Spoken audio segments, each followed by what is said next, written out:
E você faz terapia? Graças a Deus. Há muitos anos? Não faço há muitos anos, você acredita?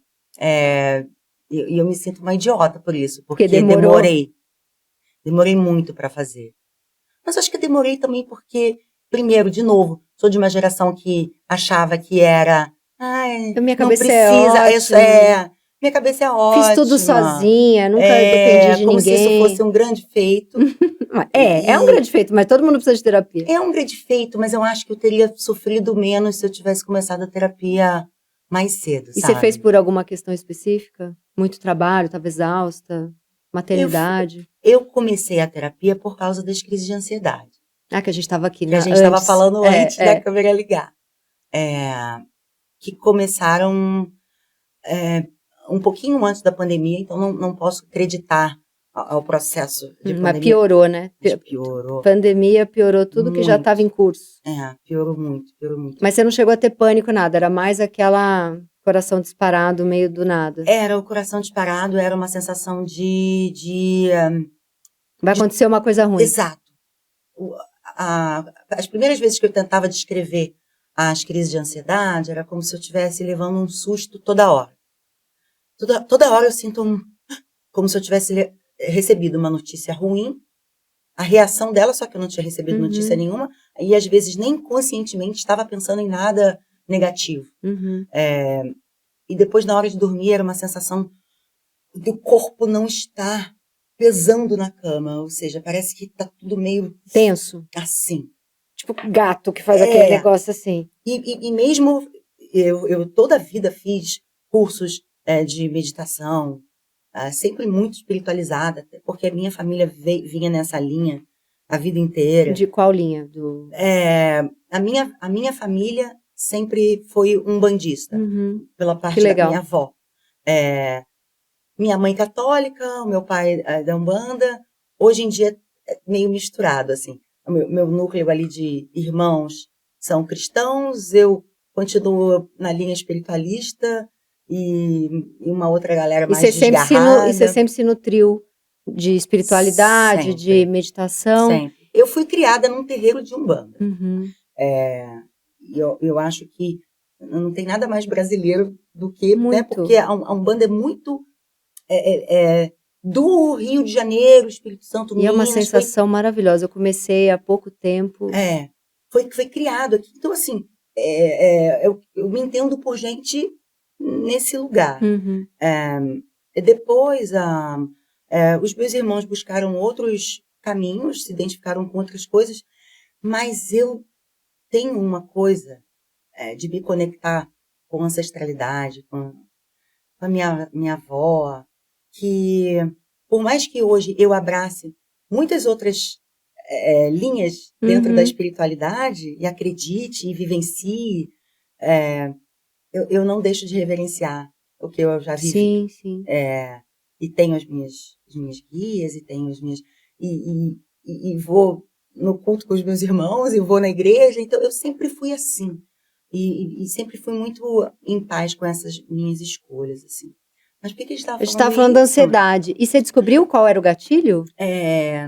E aí, o gatilho eu acho que tinha a ver com isso, assim. Teve um momento, quando todo mundo na minha família, cada um meio que escolheu uma orientação, e eu comecei a lidar com rede social de um jeito...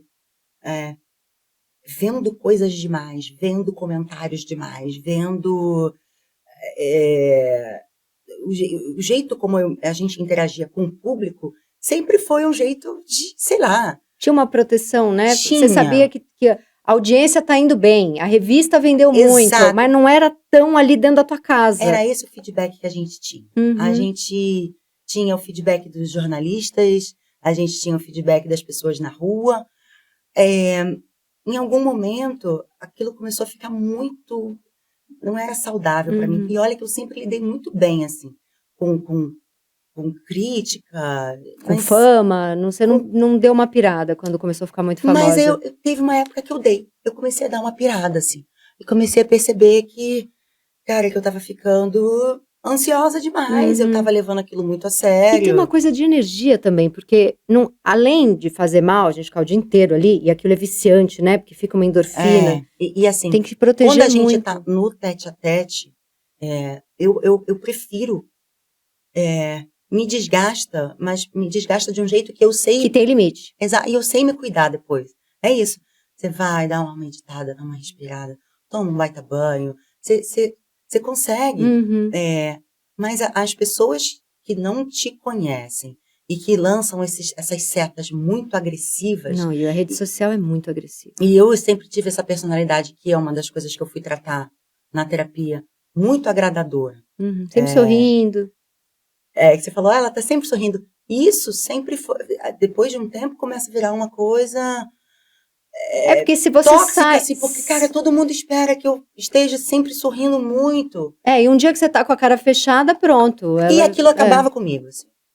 Se eu chegasse num lugar e alguém não ficasse satisfeito, ou eu tivesse que dar um não... E isso é exaustivo. Cara, você chega em casa destruída porque você se obriga a ser a animadora das festas. Exato. A que vai salvar a vida de alguém. E aí você chega em casa sem alma, praticamente, porque você foi doando ela. E às vezes eu tenho até uma invejinha, assim, das pessoas que são mais... não tô afim, não vou, não sei o quê. Sim. Né? E tem até essa fama de serem assim. Quando você tem... conhecida por ser uma pessoa que é sempre solícita, os dias que você não está nesse espírito... Bicho, tu não sabe, tu não tem outra persona pra ser, você não sabe ser outra coisa. E tem essa expectativa gigante em cima. Né? E aí dá-lhe terapia mesmo. Assim. E que bom, essa ansiedade, eu acho que esse espiripaque que a gente tem vem pra proteger outras coisas, sabe? Porque aí podia, sei lá, uma gastrite, uma enxaqueca, uma coisa, sei lá, alguma coisa. Mas eu quis falar algo leve, mas acho que protege a gente de doenças piores, entendeu? Uma coisa crônica, sei lá. Eu acho que sim. A terapia, ela é um processo que, né, eu me considero jovem, assim, fazendo terapia. 3 anos. Ainda é pouco tempo. Eu ainda me vejo tentando camuflar coisas da minha própria terapeuta. Juro. Você quer agradar ela agora. Ela. Às vezes eu desligo a câmera e falo, cara, por que eu falei assim? Com um jeitinho. Eu quero mostrar, pro meu analista, às vezes eu quero mostrar que a terapia tá fazendo efeito. Então eu falo, esse fim de semana eu fui muito madura. Nossa, eu tô ótima. Aí eu penso, não, eu tenho que fazer... Eu faço 2 vezes por semana, uma pra mentir, uma pra falar a verdade. Exatamente. Tem que ter 2. Mas eu sou um blefe. Eu menti pra minha própria terapeuta, falando que eu fiz isso e acontecia. Né? Eu não fiz nada daquilo. Então eu tô aprendendo também a... Sim, né, tirar as coisas e falar. E de repente falar, cara, na sessão passada também não entendi nada. Qual?